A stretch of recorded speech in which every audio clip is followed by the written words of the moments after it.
शांति। हम सभी इस पुराने शरीर से सदैव परेशान रहते हैं। कोई न कोई व्याधि लगी रहती है। तो इस व्याधि को ख़त्म करने के लिए, तन स्वस्थ रहने के लिए, मन तंदुरुस्त रहने के लिए, मन बाबा में एकाग्र हो, इसलिए यह विधि ज़रूर अपनाएं। भोजन स्वच्छ मन से और स्वच्छ सामग्री से बनाएं, बाबा की याद में।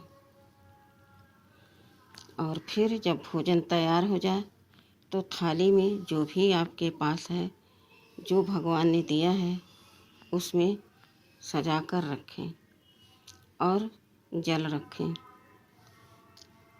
एक स्थान जरूर रहे जहाँ पर आप भोजन करते हैं, जो बाबा को आप भी बैठें और बाबा को भी बिठा सकें।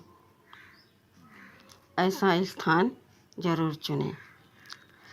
भोजन की थाली सामने रखकर, जल रखकर बाबा का आवाहन करें।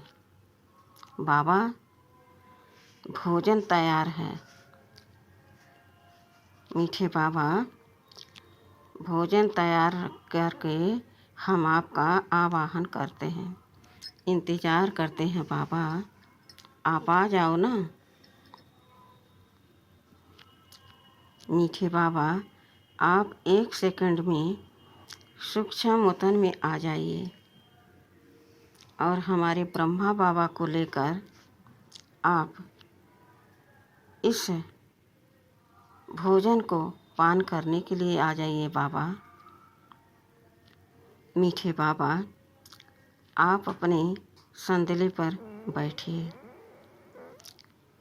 आप अपने आसन पर विराजमान हो जाइए बाबा, और ब्रह्मा बाबा, शिव बाबा को साथ में देखें, क्योंकि शिव बाबा तो निराकार है। वह कैसे बैठेगा, कैसे खाएगा? लेकिन ब्रह्मा बाबा के जब तन में बाबा आते हैं तो वह भोजन स्वीकार करते हैं, और ब्रह्मा बाबा के तन से ही हमारे भोजन में शक्ति आती है।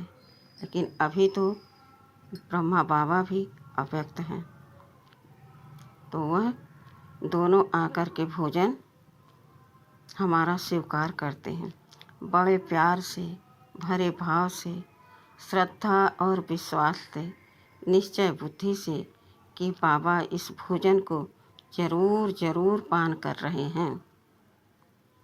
इस तरह से अपने बाबा का आवाहन करें और एक गिट्टी लेकर हाथ में बाबा को भोग स्वीकार जरूर कराएं। बाबा, लो, पहला गिट्टी आप पान करो। फिर जल भी एक घूंट जरूर पिला दें और कहें कि बाबा, मैं इस भोजन को आपकी याद में करूँगी। आप मेरे साथ रहिए। इस भोजन को मैं आपकी याद में पान करूं। बिना आपकी याद के मेरी एक गिट्टी अंदर न जाए। तो बाबा को इस तरह से याद करते करते, उनसे बातें करते करते भोजन खुद पान करें और बाबा को पान कराते रहें। बाबा, आप कितने मीठे हो, कितने प्यारे हो। आप पत्थर बुद्धि को पारस बनाने वाले हो बाबा। मेरे पारसनाथ बाबा, इस भोजन को स्वीकार करो। देखो, अच्छा है। दूसरी गिट्टी, मेरे सर्वशक्तिमान बाबा, आप इस भोजन को प्यार से पान करो। मैंने प्यार से आपकी याद में इस भोजन को बनाया है। अब आप इसका स्वाद बताइए, अच्छा है? फिर गिट्टी लो और कहो, बाबा, हे मेरे भाग्य विधाता, मेरे भाग्य को बदलने वाले, दुर्भाग्य को सौभाग्य में बदलकर मेरी किस्मत चमकाने वाले मेरे भाग्य विधाता बाबा, आप इस गिट्टी को स्वीकार करो। बाबा बहुत प्यार से इस भोजन को स्वीकार करेगा और उसमें शक्ति भी भरती रहेगी। बाबा के शक्ति भरने से और आप इस तरह से जब भोजन बनाएंगे, पान करेंगे, तो आपके तन पर, मन पर और वातावरण पर प्रभाव शक्तिशाली, निर्विकारी पड़ेगा। आपका तन स्वस्थ हो जाएगा, शक्तिशाली हो जाएगा। आपको थकान नहीं होगी, घबराहट नहीं होगी। उमंग उत्साह से आप बाबा की याद में रहेंगे, हर कार्य में बाबा को याद करते रहेंगे। आपका मन जब भी मेडिटेशन करने बैठेंगे तो एकाग्र तुरंत हो जाएगा, भटकेगा नहीं। फिर चौथी गिट्टी लो और बाबा से कहो, हे मेरे सुख सागर बाबा, मुझे सुख शांति देने वाले बाबा, आप इस गिट्टी को स्वीकार करो। आप हमें सुख की दुनिया में ले चलने के लिए उतनी दूर से आए हो बाबा। और बाबा बहुत प्यार से, स्नेह से इस भोजन को स्वीकार करेंगे।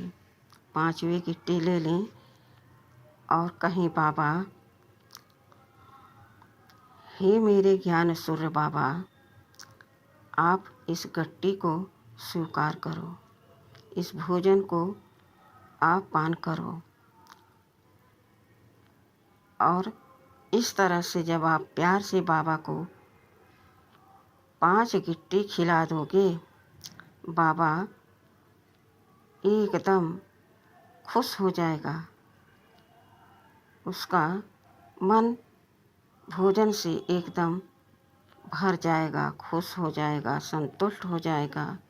और तब वह सर्वशक्तिमान बाप अपनी सर्व शक्तियाँ आपके भोजन में उड़ेल देगा और उस भोजन को आप पान करके शक्तिशाली, पावन, पवित्र भगवान समान बन जाओगे।